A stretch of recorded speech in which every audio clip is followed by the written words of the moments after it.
Here's a few words with Jesse Bond of Southwest Fire Academy.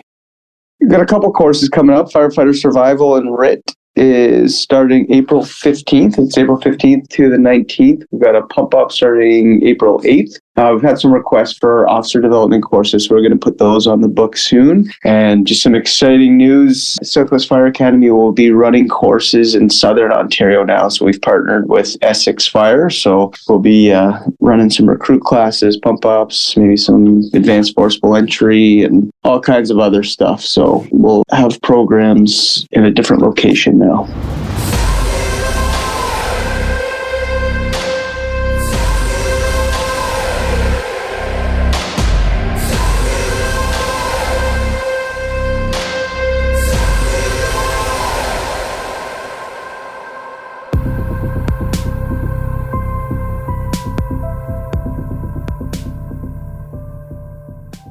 Hello everyone. Welcome to episode 81 of Multiple Calls. I'm Scott Hewlett. When anyone tells you that they had the opportunity to meet or talk with someone that they admire, and perhaps many others admire as well, what seems to stand out most from the experience is the person's character, the most glowing review often being how down to earth they were. What this tells us is, we accept that given the person's storied history and experience, that they wouldn't have to be. Perhaps they even couldn't be. That they'd have every right to feel more accomplished and of higher status than others in their area of expertise. Yet we really hope that self-importance isn't added to the list of what we know of them. We hope that above all else that they are a good human being, because it underpins every other thing that sets them apart. It's the commonness of those that are uncommon among us that elevate them to legend. Here's my time with Ray McCormack. Do you want to kick off with where you grew up and tell me a bit about your family? Sure. So I was born in Dublin, Ireland. I came to the United States at 2 years old. I was adopted. I grew up in Brooklyn, New York, and my dad was a firefighter. My mother at the time was a stay-home mom. Later in my life, my mom went back to work as a legal secretary and did that for probably over 20 years. So I lived in Brooklyn till I finished high school, and then we moved out to Long Island, Nassau County. Well, actually, I was in college when we moved, but I just started Nassau Community College, and we moved out to Long Island. I got a job out there in the summer working for the New York State Park Commission, which was a nice job. I worked at Jones Beach, and that was for the summer. So I always had employment in the summer, and I had experienced the New York City Fire Department prior to going to Long Island. Like I said, my father was a firefighter. He worked not far from where we lived. He worked at Ladder 143 at the end of his career, and they would respond to the area where we lived. I believe they were the second through truck there. On occasion, the fire truck would stop in front of the firehouse. They were at Tiller. They would stop in front of the house. And I remember some of the firemen coming in. And I just remember as a kid, like these really tall guys coming in. They had their boots on and jeans and like white T-shirts. I think that's basically what I remember, being nice to me and such. I did go to the firehouse on occasion, but not much. It wasn't like that.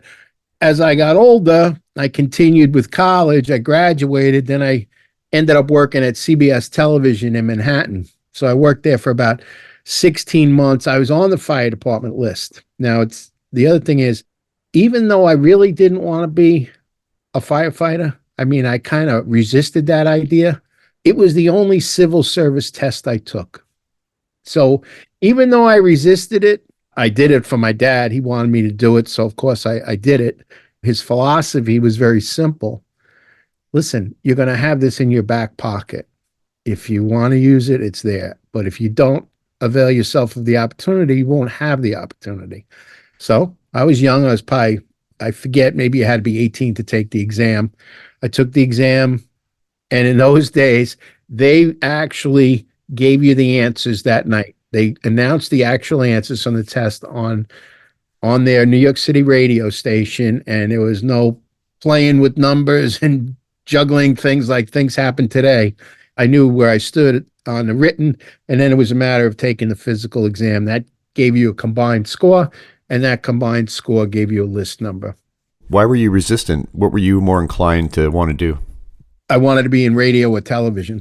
Yeah, I had gone for radio and television production in college. I got a job at CBS.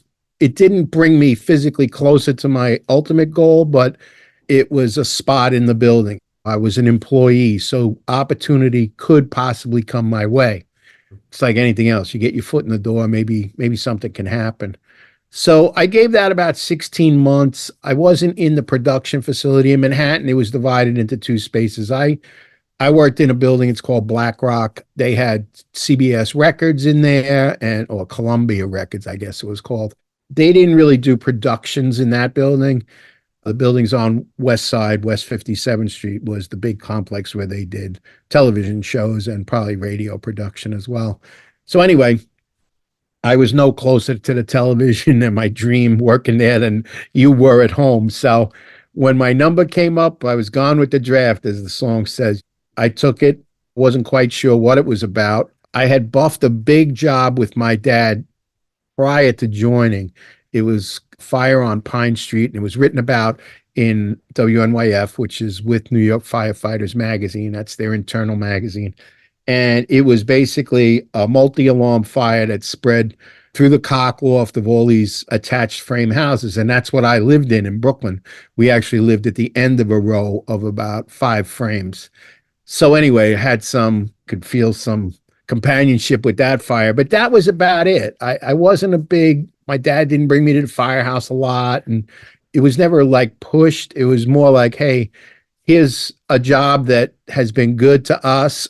Just get yourself on there and you make your own decisions. So obviously they were very happy that I did that. It was a very proud moment that I joined up.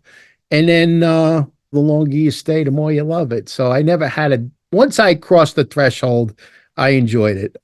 I loved it. But I will say this. When I first came on, of course, you're a probie, and I worked in Midtown Manhattan at Ladder 24. That's where I was assigned. That area, if you were to just drive there in your car, you would be kind of overwhelmed by the buildings you see, because it is that column of buildings that all various heights, and most of them tall.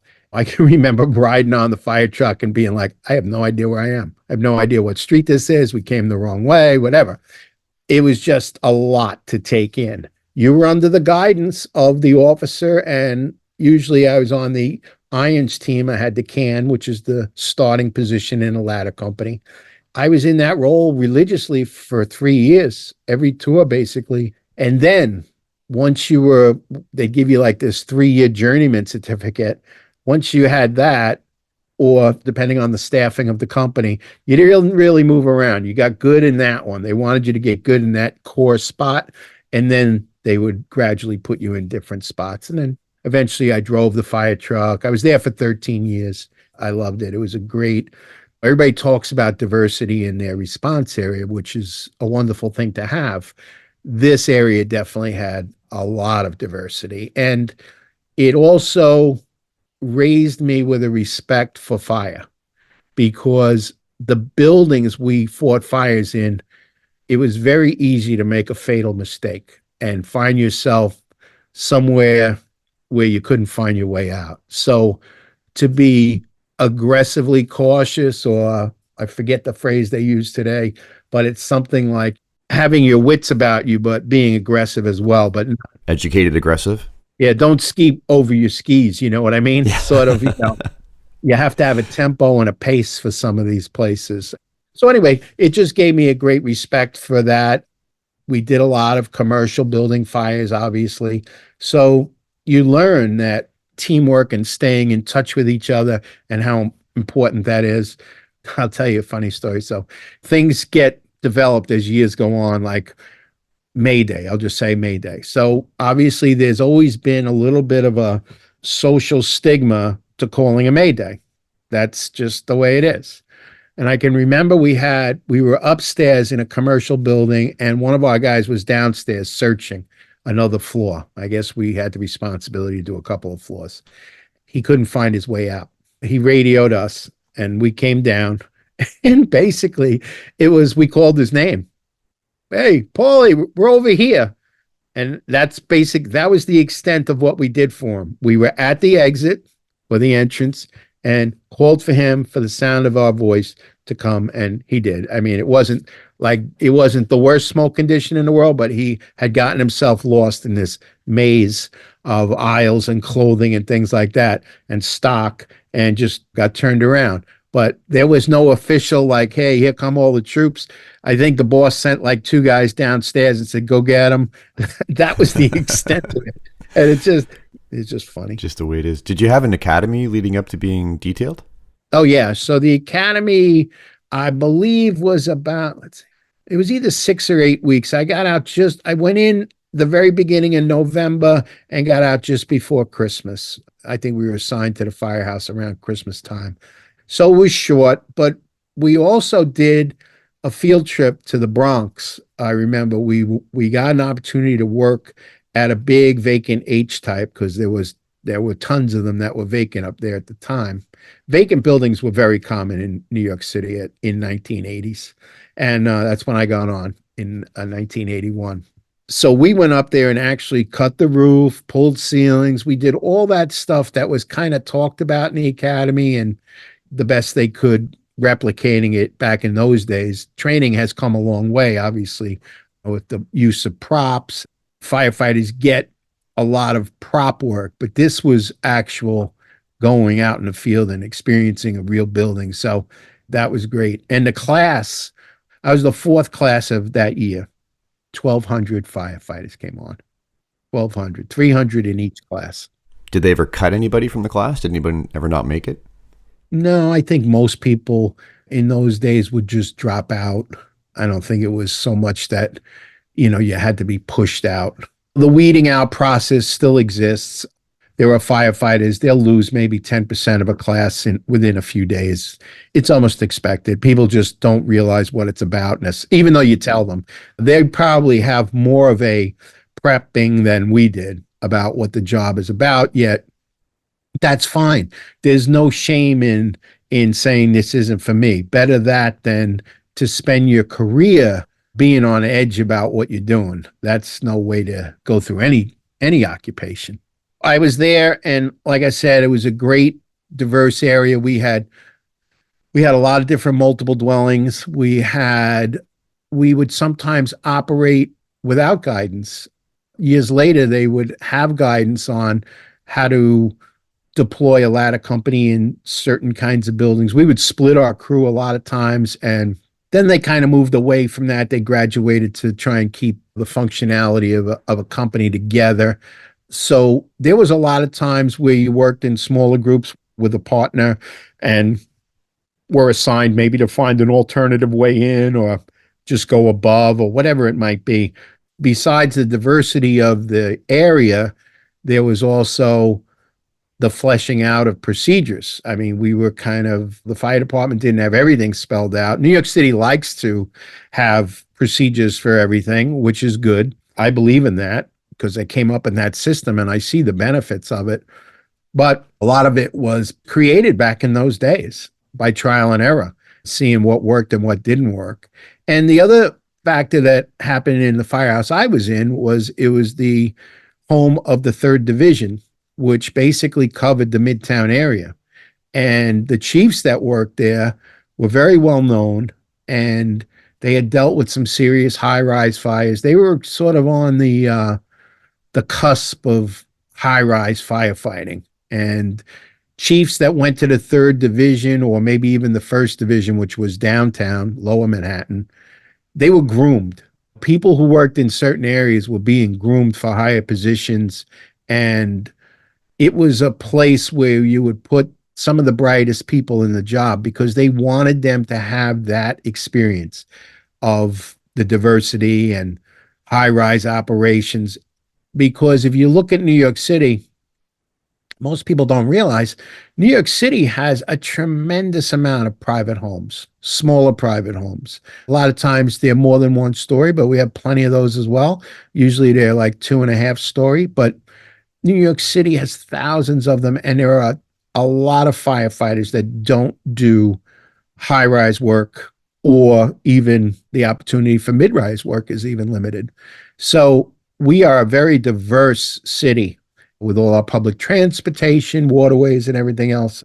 I remember one day I had a covering officer and I was driving him. And years later, we met again in the Bronx. I was a lieutenant and he was a chief. He recalled the day he worked in Midtown in Ladder 24. We were like a slingshot all day. We were going from the east to the east side, back to the west side, and I was driving. Now, I wasn't a regular chauffeur. I was a substitute driver, but I still loved it, and I was pretty good at it.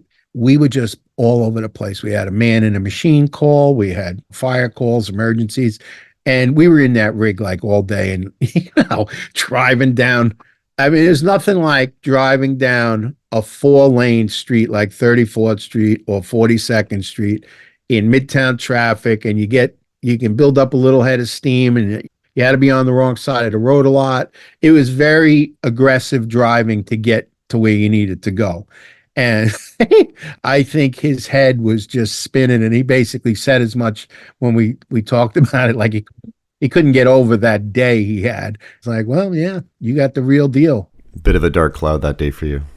Yeah.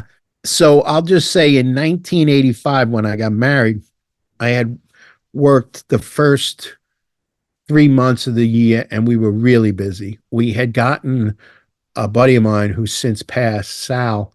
He came to the firehouse from a quiet engine in Queens, and he came on and we caught a few jobs together. And he was like, man, this is my FDNY dream realized. That, like I said, it was a residential area and it was a quiet area. After a year, he was able to transfer out of there after his probation was up. He made the move and he came there and we caught some work in a hotel fire. We got a unit citation for that. We rescued a family. We had to go past the fire to get to them. He was at another job with the captain where the captain was like, this doesn't look good. Let's get out of here. And they had an internal collapse soon after that. I had gone to a lot of fires in that 3-month period. And I remember saying, wow, man, can't wait to go on vacation. So sometimes you're the dark cloud, as anybody knows has been in a firehouse. That's interesting. And usually people are like, hey, let's keep it going. We love our job. We don't want to see people suffer, but if something is going to occur, all right, just do it when I'm working. I'll happily accept what it is. So I think most firefighters go to work with that feeling, which is good. That's always good. You want firefighters to be in tune with their job. The other thing that I think firefighters need to concentrate maybe more on is to leave your baggage at the door. When I came on, that was always the way they would say, hey, listen, you got problems. Everybody's got problems at home. Try and leave those at the firehouse door and then come in. And that separation of, hey, listen, it's going to help your head to be clear here. And we all our minds drift, obviously. People have concerns. But the idea behind the phrase is just to reset yourself before you come in. And I always thought that was a practice that I did. It was something I did. We all have stresses in life, but you can't let that impact your work environment. As tough as that may be for some people, that is a good policy to start with. Now, if you need additional help, yeah, you got to find that, certainly. But just for your everyday life stresses, try and leave them at the door, because you have people that are depending on you here, and you have the neighborhood that's depending on you as well. Or take the time off if you need it and get sorted out and then come back. New York City has a very robust counseling service that firefighters can take advantage of anytime they feel that they need to. And obviously after 9/11, that caused a lot of firefighters to seek counseling. So I would say that the stigma of doing that has been largely eradicated, I would say. Probably because we had so many people do it and go through it and come out the other side better and willing to speak about it. So I would say that alone is what tends to erase the issue of seeking help. When you see others that you respect that say, hey, listen, I had a tough patch, I went through it, I feel better that I did. And what they do to try and encourage that is they will send it's mostly retired firefighters. They will come into the firehouse and they represent the counseling group. They are not counselors. They are just there to listen and to just say, hey, brothers and sisters, this is available for you if you think you need it. So that outreach is good for both them to tell their story and to listen and guide others. Did you settle into the flow and the culture of the firehouse pretty quickly and easily? The culture of a probie was way different back then than probably it is now. So yeah, you are put in a place and you are put in your place as well back in those days, which was fine. It was the role you had to fulfill. In other words, you were first up, you were first to finish, you were last to sit. These were the guidelines that were handed down, and they were sort of like the house rules, so to speak. So to be a participant at the table of your firehouse, this was the etiquette that was followed. And it had been followed by everyone that preceded you there. So nobody was asking you to do anything more than they hadn't done. And it was just a rite of passage. But I'm all for that. But it has to have balance. There has to be education as well. So I was fortunate. The firefighters I worked with knew that probie school only covered so much. You had to be educated up at the company level, and that's where they took over. They wanted you to be a plug-in wherever you could plug in, whether it was after a year, 2 years, or 3 years. If you could grasp what we were doing, then you become a critical member of the team. When you're a probie, it's sad to say, but you're a liability in a way because you don't have the fundamentals down. We have to watch out for you. We have to take special care of you. It's not that we can't tell you what to do. We can, and we're going to direct you, but you just don't have all the pieces yet. And that's understood. That's any job. Someone takes on a new job, they don't know how to do everything that's required. So that's not a ding against a new firefighter. That's just the reality. The reality is you like I said, we would drive to places I didn't know what street we were on. That takes time to get familiar with the response area and stuff like that. So yeah, I got into the whole swing of things, so to speak. Yeah, we would have to do watches every night. So you would get a late watch. So in other words, you were the only person awake in the firehouse, and you would get the receipt of the alarm and turn out the companies. So there was a watch called the 3-by. It started at 3 o'clock in the morning and went to 6. Those are the official hours of that. Usually it would be from like 4 to 7 or 4 to 9 till the end of the shift. But between 7 and 9, most firefighters are arriving for the day tour anyway. So it's not as inflexible as when you're there by yourself. In their wisdom, to keep you up and awake, you would have to clean the kitchen. Now, the kitchen got cleaned after the meal, maybe at 9 o'clock or 10 o'clock, whatever it was. But the firefighters hung out there until later hours, and then they'd go upstairs. But that was a great way to spend a long period of time just really thoroughly giving the kitchen a cleaning. And the more thorough you were, the more time it took because you weren't doing anything anyway. So you might as well do a good job. So take all the chairs out, you sweep up, you mop, you do everything. It was always kind of fun in a way because you were down there by yourself for the most part, and they would see how you did. It was there. You were going to be judged on how that kitchen looked the next morning when people came in. So it was a bit of a point of pride. You did it. It was just one of the things that was done in the firehouse. Those things change over the years. When you sat at the house watch, by the time I got in, you didn't have to wear a cap or a tie, but that had been the uniform previously. And you would put your nameplate outside. So if any civilian came into the firehouse, your name was right there. That slowly went away. The formality of the watch went down and down. We're kind of a microcosm of society too. Things just that were very stiff and formal changed to be a little bit more flexible. So it doesn't mean that the core doesn't change. Doesn't change. You're responsible for turning out the companies in a timely fashion and to give them the information they need. So that doesn't change. And you got to get ready as well and get on the apparatus. So listening for the tones to come in and assigning the companies, so to speak, may seem very old to a lot of fire departments because a lot of it is automated now. And New York City has the automation as well, where it's announced what company is responding. But we also like the duplication of effort, and we also value the idea that one person's job is to do that for a period of time every day. And it's a shared responsibility between the company that has it. It's a good backup system in case anything comes in. They handle all the communications that come into the firehouse. If the phone rings in a firehouse, they answer it. And then it's just further dispatched to wherever it needs to go. What was your path to moving up to LT? Like I said, I loved where I was, but I also knew that I wanted to do more.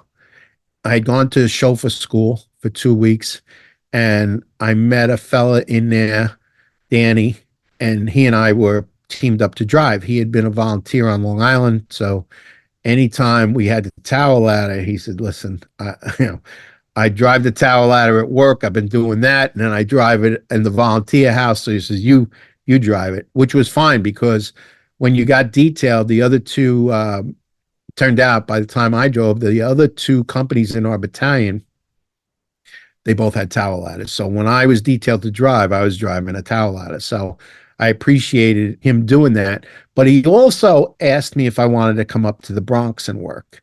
And I said, "Listen, I get you guys are busy and everything. But I said, I really enjoy where I am. I'm not going to leave where I am. I have roots there. I don't know. I just wasn't going to leave just to go somewhere else to maybe catch some different work and maybe a little bit more work. I wasn't going to do that." So I looked at the promotional process as my option to become an officer. I had worked with a lot of great officers, so I was very inspired to see if I could be one as well. The commitment for studying for lieutenant, or pretty much any rank in the FDNY, is a long process. We have firefighters that study for years. And back in those days, the only way you could study was the written book. There was no computer to study on. Some of the shortcuts, I had this collection of study cards, it was called, and it was devised by, he was probably a captain or a lieutenant at the time. He became a deputy chief, and they were index cards. So they were just like an abbreviated version of what was in a particular bulletin. So what I did with those was I read those into cassette tapes. There you go. I'm going to date myself. Cassette tapes. This was early 90s. I would listen to the cassette on the way to work. So I had an hour's drive to work. I would do an hour in the car with that, and then I would do it on the way home. So that helped to reinforce the points of the bulletins, and the study cards gave me that abbreviated version to read into the tape. So I was pretty well into it. And then what happened was the test was canceled. These things happen, right?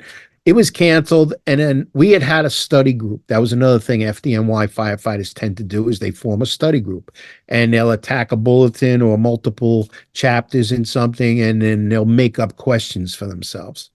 So that's how they did it back in the day. I was in a study group.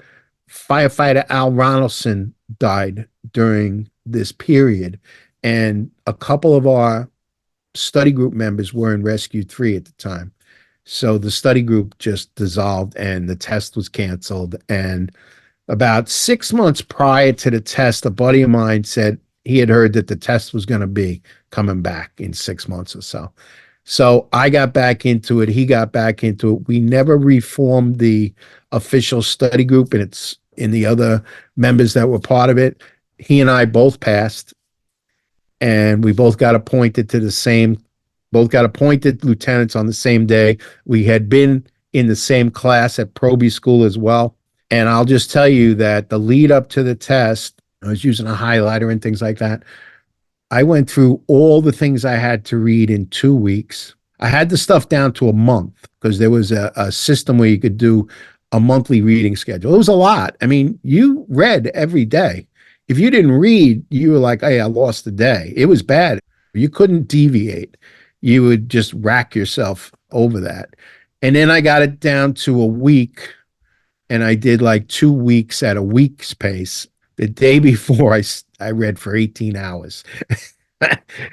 I just felt like I had to take as much time as I could. It was funny. We talked about a potential question before we went inside. And sure enough, a version of that question was on the exam. So I believe you can always pick up something just before the bell rings. We passed and had a good list number. I had like 250 was my list number. So I was very happy. And we had a class of 60 lieutenants. And then another thing happened while I was in there. I had made a rescue of a civilian while I was in ladder 24, and it had come up, and the New York City Daily newspaper decided that I was going to be their hero of the month. And that occurred in September, and you weren't allowed to miss class, this program, this first line supervisors training program. You weren't allowed to miss a class a day. Well, they let me have the day off. I might have gone there for a little bit in the morning, but got down to the ceremony, had the ceremony, and then all the big shot chiefs were there. And I got asked, hey, where do you want to go when you get promoted? I was like, all right. I had an idea where I wanted to go. My captain had been a fireman in ladder 28. He had been a lieutenant in ladder 30, and he was the captain of ladder 24, Jack McDonald. And I had consulted with him over where I should go. He said, you should go up to the 16th Battalion up in Harlem. That would be a great place if I could get it. And sure enough, that's what I told these chiefs, that that's where I wanted to go. Sure enough, I was the only one out of 60 to go to the 16th Battalion. So it's like anything else, right time, right place. Now, that didn't mean that I would get an assignment in that battalion. All it really meant was that they were my home base. It was the battalion of record where I was assigned, and I'd get my check there. That was another thing, checks, right? People actually picked up their checks. That was a great honor to be there. And I got assigned an evaluator. One of the 4 battalion chiefs there was my evaluator. And I would have the opportunity to work there like other covering officers, because you do cover for a long period of time, and then hopefully get a spot, wherever that might be. So it was the 5th division at the time. So Manhattan had 3 divisions, the 1st Lower Manhattan, the 3rd Midtown Manhattan, basically, and the 5th division was Harlem, and all the way up to the top of Manhattan, Harlem, Washington Heights, and that area. And then it became the 6th division. The 16th Battalion went into the 6th division, which was the South Bronx with an extension into Manhattan. And the 16th was that extension. So the South Bronx, the 6th division, was a great division as well. In fact, back in the day, what people tended to do was they would get promoted out of the 5th, go to the 6th, and then go back to the 5th on another promotion. So that's kind of how it went. And the 6th division is what it is currently. The 16th is still there in the 6th division, and that's how it remains. So I spent a lot of time in the Bronx because we had 6 companies in the 16th, 3 double houses. In fact, every house in the 6th division is a double house, meaning they have an engine and a ladder. So every house is very similar. In other words, they go out together to runs that are close, or they separate depending on the response area. No single engines in the 6th division. Everything's double houses. So you get familiar with that way. I was brought up in that way. Not every firehouse I ever worked in was that way. Obviously, you worked in single engines and single ladders as well, but that was the most common. And the fact that the 16th had a chief where I eventually got a spot. So it was something I was very familiar with. But I did work in the South Bronx for quite a while. I got assigned. All right, so let me tell you a little story about a hiccup I experienced. I was probably going to go to 69 on the next vacation cycle for an extended period. But as it turned out, there was another lieutenant that had covered a longer period of time than I did, and he got the nod instead of me. So I was all set to go there. I was like, oh, yeah, all right, I'll be going there on Monday. It's great. I got a phone call on Saturday. Hey, Ray, We're going to have to give you the consolation prize. So they said, okay, listen, you're going to go to Ladder 31 in the Bronx for about a month. Now that's longer than an average vacation. So I was like, all right, what am I going to do? This is what it is. And that firehouse is the companion to Engine Company 82, where the famous book was written, Report from Engine Company 82. And I'm not sure if I had worked there prior or not, but I went there. I ended up being there for 6 months, and I loved that place. The firefighters that worked there, they were great. They were different from Manhattan firefighters in a little bit of ways, but they were very much into the job, and it was just a great thing. I had been in a ladder company, so spending 6 months as the boss of a ladder company was very nice. So I was there for 6 months, and I really enjoyed it. And I always enjoyed going back there, because even towards the end of my career, there was still a couple of guys who were still working there, because New York City has a lot of senior firefighters that stay in their company the whole period of time they're on. And it's just a great asset. It was always nice to go back there. All right. So in the interim of that happening, I had worked before that. I had gotten asked to go to 69 before that. I'm kind of mixing this up a little bit here. So I had been asked to work at 69. But while I'm at 31, I'm asked to come to 31.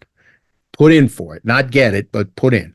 There was a senior boss that had also put in. I said, there's no way. First of all, I put a contract in. I said I would go to 69. I was asked. I'm not turning my back on that offer.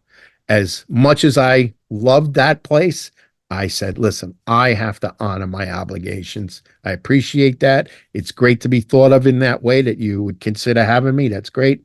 But anyway, so sure enough, I went to 69. Patty Brown, the famous lieutenant of the double rope rescue I was involved in, was the captain of 69 Engine. And he had approached me about coming to 69. And I was like, of course, I would love to go there. I mean, many times when I went to get my check, they were at a fire. It was crazy. What was your approach and view to promoting further than that? Well, I had taken the captain's exam, but under the conditions that were happening at the time, there was the ominous threat of having to go to Brooklyn and work at headquarters for 6 months and living far away. I didn't dig that idea. And I kind of really just liked where I was. I took the exam. I passed, in a sense. My grade was over 70, but it turned out they were only looking for 400 people. I know that's like crazy to most people. They were looking for a list of 400, and I didn't make that cut. I was over that. So that kind of changed the trajectory of my career. I could have studied a little bit harder, but obviously, I did okay. But that looming threat of going to Brooklyn, which ended up not being true, kind of like, I was like, the work environment where I was in Engine 69 was pleasant on a lot of levels. I worked with some great senior firefighters that kind of helped show me the way. I was blessed with a lot of young firefighters that needed to be trained up, and I was all about that. I loved that. So that, and the fact that we did go to fires, that the chiefs, everybody kind of got along. There was a lot of camaraderie within the battalion. I just felt like this was a great place. I still took the next exam that came up, but that was in 2002. And I don't know. I just didn't like the fact that I would have had to study after 9/11, and I took the exam, but my heart wasn't into it. Just was like, you know what? I kind of like where I am. I finally took the overtime instead of the test 1 year because that was a definite. And I was just happy. I was like, you know what? I'm a lieutenant. I'm a lieutenant for life. I'm perfectly happy with that. We have a lot of lieutenants and captains that stay in their rank for the majority of their time as well. So you become sort of like a solid foundation for a lot of things. For chiefs, they look to you for your experience on the fire floor. They give you latitude because they know you produce.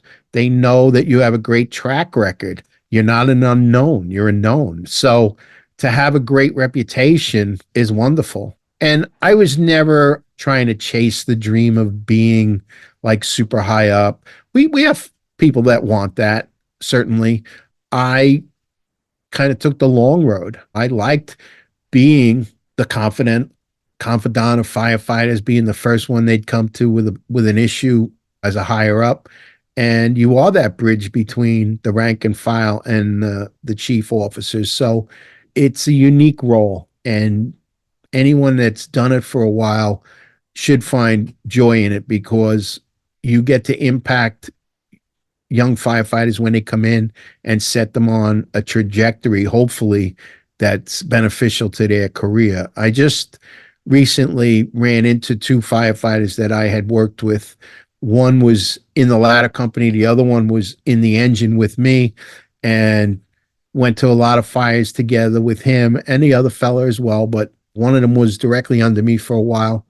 To this day, and they're in the rescue company, they talk fondly of those memories of us going into the buildings and drilling and basically having carte blanche as to trying something. And I always encouraged new things. I had no problem with that. And they knew it was a great time. And the other thing is, it led them to where they are now. They both enjoyed it. Their skill sets are top notch. And we had a lot of firefighters like that, and they still do to this day. And that's because the firehouse is sort of like it can be a training firehouse. You have teaching hospitals. Well, there's teaching firehouses as well. The firehouse, it's known as the Harlem Hilton, is well known throughout the fire department. And I know for a fact that the higher ups know that it is one of the elite firehouses in the FDNY. And when you get an opportunity to work in a place like that, you have to take advantage of it and put your best foot forward as much as you can. Did you take a formal position as an instructor at any point, and how did that happen? I taught at the fire academy the last couple of years in my career. I had gotten injured, so I was light duty. I decided that I wanted to work at the fire academy. So this is, again, right place, right time. I'm at a get together. They're talking fire tactics at a place called Friends of Firefighters.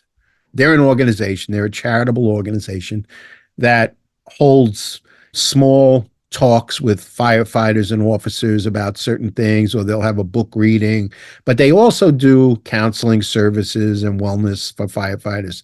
And they have an old firehouse in Brooklyn. That's where they're located. So one night I decided to go there.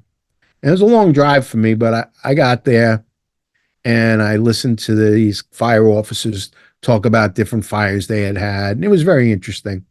And one of the people in the audience was the former chief of the fire academy, who I had known since I was a fireman in Ladder 24.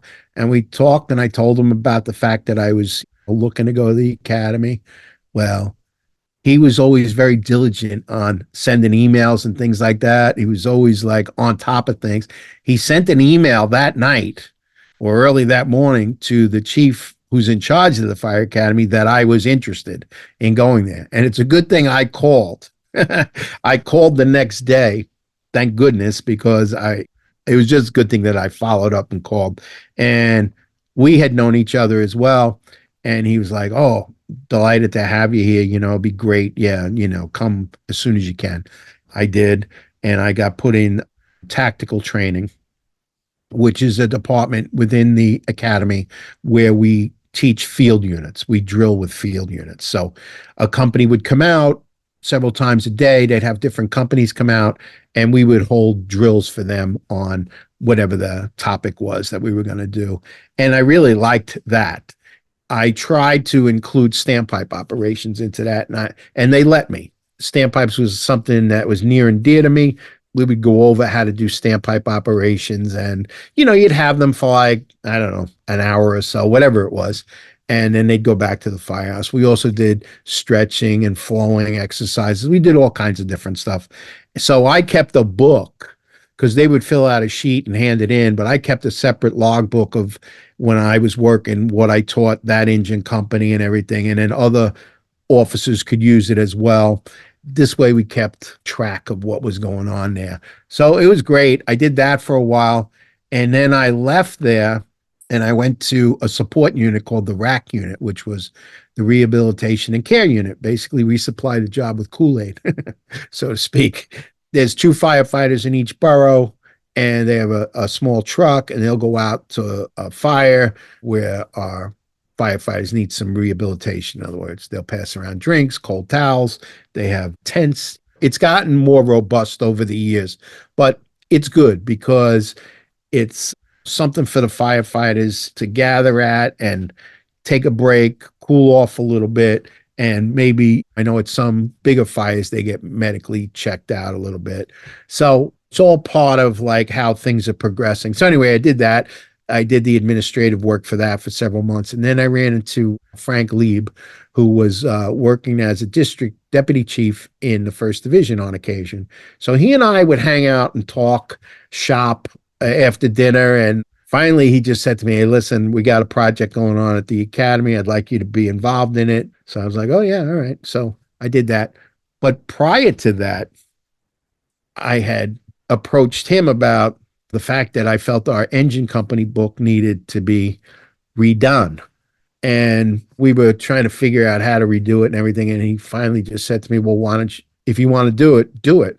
And I said, okay, I have just 1 or 2 little things. I said, I want to be in charge of the group and I get to pick the people in the group. And he was like, yeah, that's not a problem. So that project lasted over 2 years. We probably cut about 200 and some odd pages out of the books because there was a lot of redundancy and things like that. We also reincorporated some of the ideas into different things and eliminated the structure they were currently under. And one of the fellas in the group came up with the idea. He said, why don't we just rewrite the book? Like, don't try and just fix it and reorganize. Let's just take a new approach to it and rewrite the book. And when he said that, a light bulb went off and I was like, yeah, you're right. Let's just do this not from scratch. We had plenty of information around us, but to just reorganize it in a different way. And even though it's still a manual, so you have chapter 1.1.1 and it goes on, it's very readable. We made a very readable manual and obviously very proud of it. And I was happy for the opportunity to do that. So I was doing that while I was working at the fire academy and working at the RAC unit, trying to work on that. Towards the end, I went back and did the special project he was starting was called Back to Basics. They had this before, but so anyway, Back to Basics and got the standpipe thing into that as well. And then COVID hit. So I'd done it for, I don't know how many months, 6 months, whatever. And we had probably 30 to 40% of the job trained in Back to Basics, the things we had covered. And then COVID hit and it was like the academy is shut down. And I was just like, okay, it's time for me to retire. So I put in to retire and a month later I was retired. Before I left, those 2 years and change that I had were fantastic. I did a lot of stuff that I hoped to get done and it did come true. I did a job-wide survey of all the engine companies to give us a snapshot of what they had on their apparatus and stuff. And it was great. One of the guys was great at statistics and he was able to break it down by borough, by division, by battalion. I mean, anything I wanted, he could crunch the numbers on. That was a great thing as well. So a lot of people go out of the job, unfortunately, unhappy. I was just the opposite. My last 2 years, I wasn't in the firehouse, but they were super productive and you can assist your job in a lot of ways. You really can. It's not just on the fire truck. So I was very happy. What led into you writing articles like Urban Firefighter magazine? How did that all start? Writing articles started when I was a fireman in Ladder 24. Chief Vincent Dunn, famous author, worked in my firehouse. And I always liked writing. I mean, I didn't have any published works to speak of, but I always enjoyed it in high school and college. So I said, you know what, I'm going to tackle forcible entry, which is, of course, a subject 3 feet wide. So I tackled a bit of it and I showed it to him and he said, hey, you have an article right here. he was right. And I understood what he was doing. Like, you don't try and cover a whole topic. You take a slice of it and you work on the slice. You make the slice good. I did. And then I made it a meeting with Bill Manning, who was the editor of FireEngineering at the time in New Jersey. And I went there with the typed up article. He liked it. And he said, we're going to start a new column called the Truck Company column. And I was the first author of that column. And I was like, wow, this is great. I did another one. It might have been the second article as well. And that kind of got me started. I built a relationship with FireEngineering magazine under him. I just loved writing, and it was kind of wide open. And back in those days, everybody waited for the magazine in their mailbox. This was, let's see, early 90s, I guess I started writing. So I had, I don't know, I'm going to say at least 10 years on the job. I'm not exactly sure. I'd have to look, but I had some time on the job. So it went very well. I was very happy with what had happened. And pretty much I only had one rejection, and I'll talk about that, but everything was accepted. You know, they edit the pieces. That's fine. Although one time they edited a thing and it was numerical. I had like 21 ways. 21 is a famous number, right? And the editor switched it to 22 without my knowledge. I wasn't happy about that, but I got over it. But one time I wrote a piece and it was called Fighting Fire from the Unburned Side. And Bobby sent it back. Bobby Halton is now the editor. Bobby Halton sends it back to me with the reviewer's remarks saying, no, this isn't going to work. And I wrote back to him. I said, Bobby, the reviewer doesn't understand what I'm talking about. And I guess he gave it a better look over, and it got published the way it was originally written. So you have to fight sometimes for your own ideas. That was great because it showed that I cared enough about what I had written.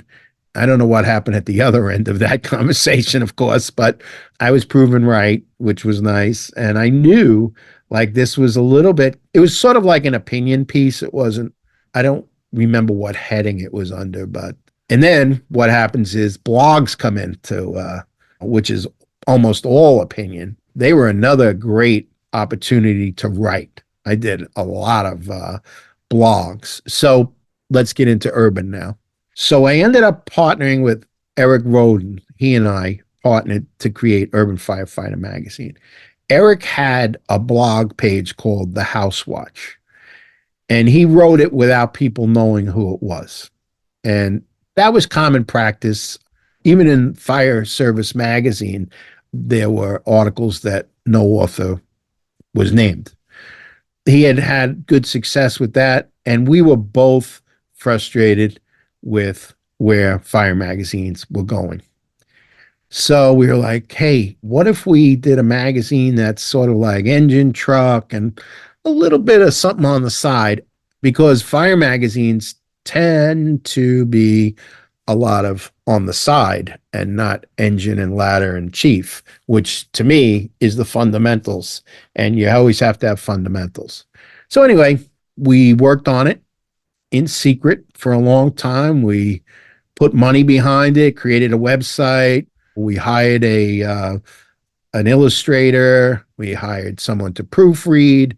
So we had all of that set up, and we had the concept, and we came up with the name, and the name Urban Firefighter magazine, and a catchy logo.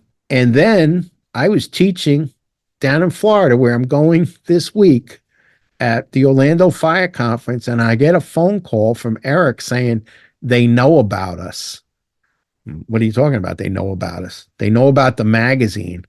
It was somehow somebody saw it somewhere and leaked it to someone. I don't know how it happened. It wasn't us. So FireEngineering calls that day. So Bobby and another gentleman are on the phone, and they're like, they called Eric and they were like, hey, what's going on?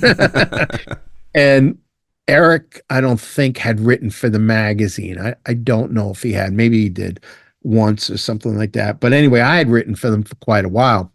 So Urban comes out. They get behind us. They probably were not happy. but they did get behind us and they supported us in allowing us to create this thing with their help. Then they wanted to purchase the magazine. So that was a tough decision, obviously, but we decided to do it. And they bought it under their ownership. They put out one additional issue, the 8th issue, and then they didn't do any more. It went to bed. So we had, like I say to people, we had 8 great albums and then the band broke up. So with any business, it takes about 3 years to really get going. Maybe some things get going faster than that, but in the publishing world, that seems to be about right to develop a following. So we achieved cult status, so to speak.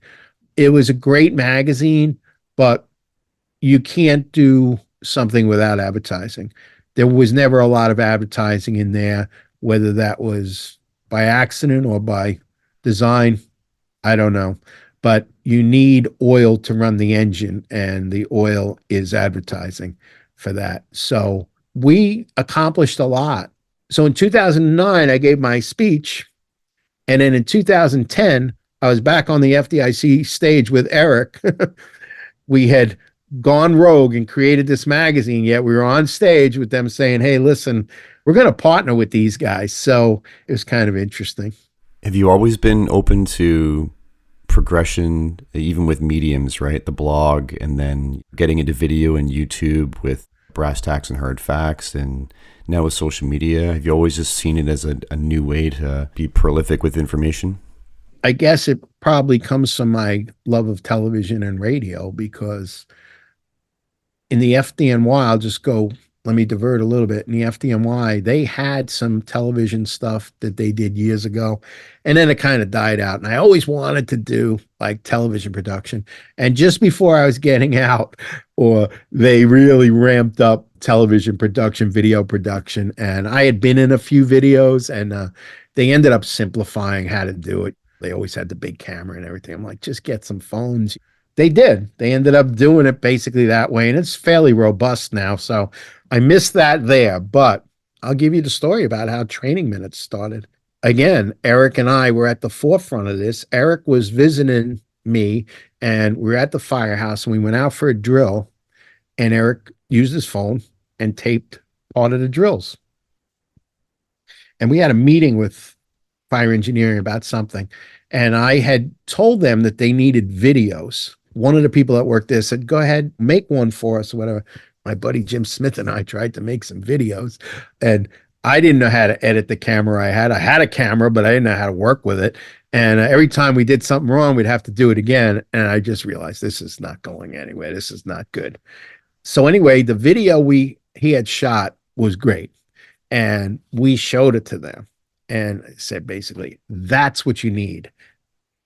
Real firefighters doing real things, making it short. No, that's how Training Minutes started.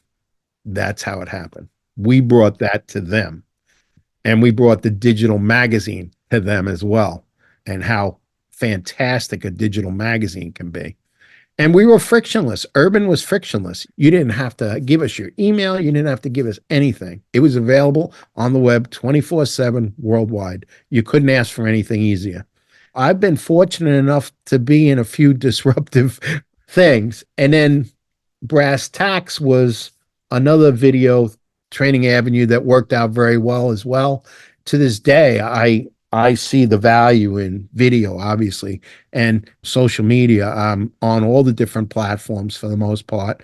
You build up your audience little by little, and I've always tried to just give like snippets of either knowledge or video or photographs, so just something that a firefighter can use if they want. It's there. With Twitter, I used to, all my tweets that I would do, like line boss leadership, and I forget what the other category was, but when Twitter was 144 characters, all my tweets under those titles were at 144, no less. It was sort of like a writing challenge for me. Right. Then they got rid of that rule. So, but it's fun to be on the different platforms and to try and figure out how to get engagement by people. I had a video on TikTok that did 8.5 million views. Don't ask me why. I don't know. It's just a firefighter using a nozzle in a hallway for some reason. And I was I was at the beach in Jersey, and it was going up like 100,000 an hour. I have no idea why. You couldn't plan that, of course. And how about your view on challenging the way things are done, but not changing things and progressing forward just for the sake because something is new? What to keep, what to push forward with? I'm thinking here with the UL research, getting involved with that, and then maybe even leading into the hen now. It's just such a unique journey through your career from the old school, quote unquote, right, to where we are now.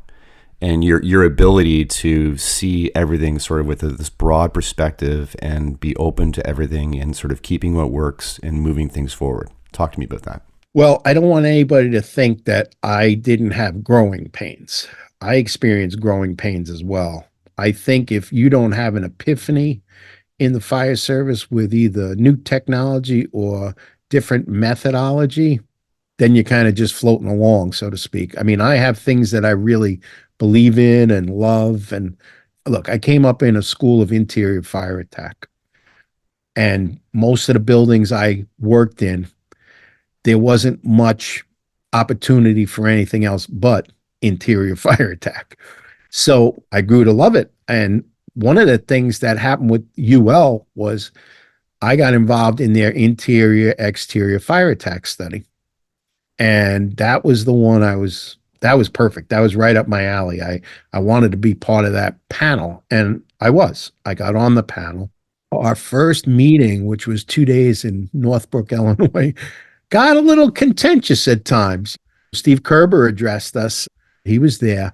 I remember him explaining like flow paths and stuff like that, because there was probably not a gang of 4, but maybe a gang of 6 that were hard hitting, interior loving, same brain firefighters, if you will, and well experienced too. Effective and successful. Yeah, they were, and they're all well known to the fire service even to this day. They support the fire service in education and writings.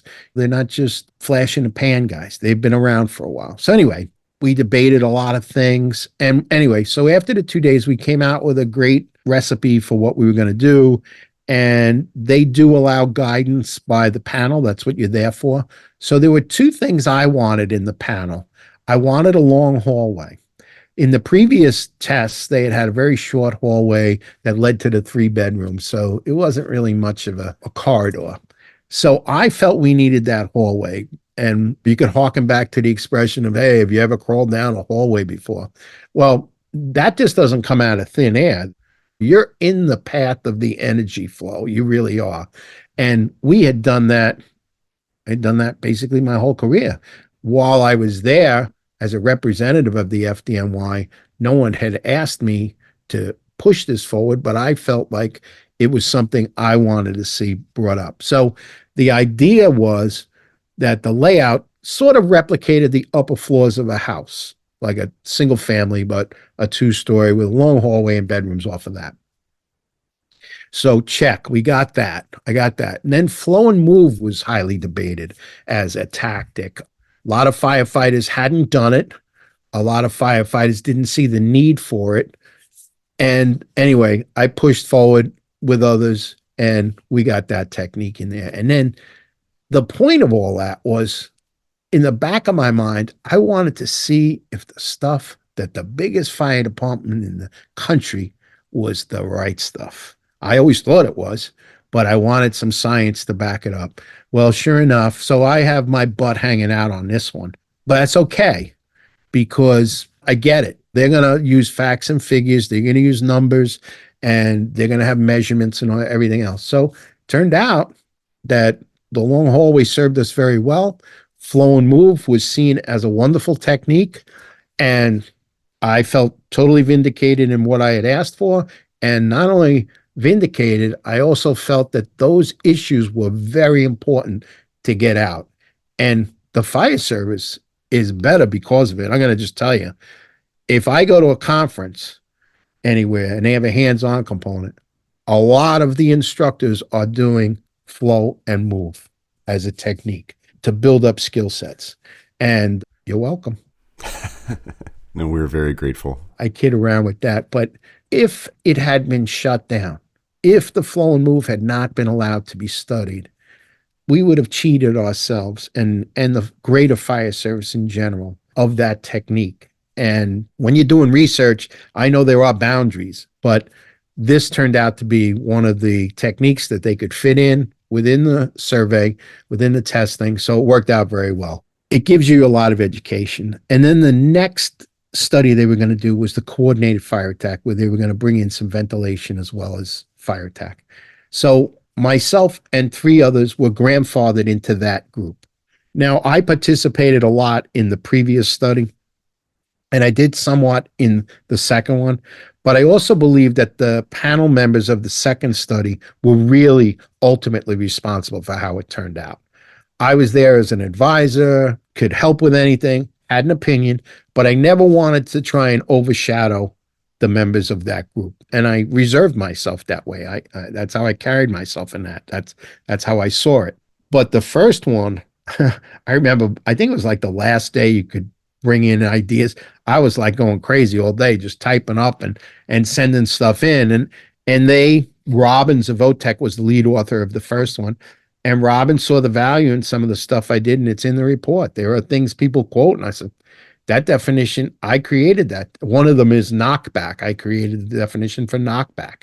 And it was important because we were getting what you would call a knockback from transitional fire attack. Basically, the fire would rebound, and a lot of times. So anyway, that has a lot to do with how the water maps and all of that, of course. So water mapping was a great component of that study, the air entrainment, and then the actual fire attack. So the 3 components of that study were just fantastic. And then coordinated fire attack, which we graduated to real buildings. There was a concern in the first group that the testing models were great, but they wanted real houses. So they got them. And I will say one thing about UL, they will burn. They're going to let that fire burn. They're not worried about like, hey, it might get in the attic. They don't get concerned about that. They want that thing to burn to a certain temperature and get it where it's at, like what they call a steady state. And then they call for the action to commence. So people say, well, they're not real. Oh, it's real. Believe me, it's very real. And they've done a great job with a lot of what they're doing. I'm hoping in the future that they expand on some of the things they started on, especially the commercial fire attack. That kind of dovetails into what I'm into now with this new nozzle. I got involved with this new nozzle company called HEN. It stands for High Efficiency Nozzle. So I was at a trade show and I came around the corner, and Eric Gita, who's works for the company and was like the first employee, I guess, I recognized him. He was a captain out in Sacramento, and he and I taught together and everything. And I was like, hey, what are you doing? So he shows me this thing. It's a plastic prototype at this point. I'm like, you got to be kidding me. I says, I took a round tip years ago, probably about 12 years before he and I reunited. It's probably 15 now. And I crushed it into an oval, and it creates like a flat stream. I was like, you got to be kidding. And sure enough, another friend of mine comes around the corner. He says, I have the picture of that on my phone from like 2009. I said, all right, let me see. So he said, and I'm like, I was fascinated. I really was fascinated. I knew Eric was a stand-up guy, and I go home. Nothing really happens. And then probably about 6 or 7 months later, Dennis Laguerre has come on as well to this company. And he and I talk quite frequently. I was like, yeah, you know what? I was fascinated with the fact that somebody had taken this idea and turned it into a nozzle. I was like, wow, this is cool. So I had some previous idea about potential effectiveness. And then once I ended up seeing the product and everything and getting involved, I was very happy I did, because it got me to further evaluate fire streams. I don't look at fire streams like I did before this, and with good reason. I think, although I haven't written on it to put it anywhere necessarily, but I've done a lot of writing about how we always thought we had the best thing and that maybe it couldn't be improved upon, but there's something better. It's something better. And, people say, well, I'm a smoothbore guy. I'm like, Yeah, so was I. I was in the FDNY. That's all they used for the most part was smoothbore nozzles. So you're not coming at this any different than me, brother. It's the same thing. And UL has kind of put the kibosh on fog nozzles for interior fire attack because of the fact that even if the window is open, you can overpressurize a room because of the amount of air it entrains. So we'll go back to the unburned side. Firefighters would come in behind the fire. Let's say the fire's in the front room. They'd come in the back and push all of that stuff out the front window if they could. And that was back in the day. We're not doing things like that anymore. We're not sneaking up on fires. We're hitting them directly now. But you could see where some of this came about. So it's interesting. It's like this is the first major difference in an attack stream in probably 75 years at least. The fire service is a skeptical partner. They are. But that's okay. I get it. I get that people don't necessarily want to be first, but I wouldn't have gotten involved if I didn't believe it. And it's as simple as that. And I'm not, and nobody's trying to sell me anything. I can see pretty clearly for myself what's going on. So don't worry about me. I think this is going to be a great thing for the fire service. I really do. So what's the conference circuit look like for you for the next little bit? I'm going to be leaving on a trip, which is going to encompass several conferences, which is nice, but usually there's a break in between. I do a lot of teaching at fire conferences, and usually there's a class component, and then we end up doing like a hands-on component as well. So I still get involved with that. I also do individual days where I might speak for half a day at a conference or do an individual session on my own somewhere. So between that and doing other things, I keep pretty busy. And I also want to have vacation time because I am retired, so to speak. So You are, but you aren't, right? well, this year I said I'm going to map out the vacation times and then work the other stuff around it because there's places I want to go and see. And I do love traveling. So when you do travel for a conference, unfortunately, you don't really get to see too much usually. It's kind of like in and out. There's a lot of great places in this country that you can visit. What do you like to do when you quote unquote escape from the fire service briefly? I like to basically keep up my routine, which is basically I like to read and I like to study different things like architecture and I like music and things like that. So that kind of keeps me busy. Are you optimistic about the fire service? Oh, yeah, very much so.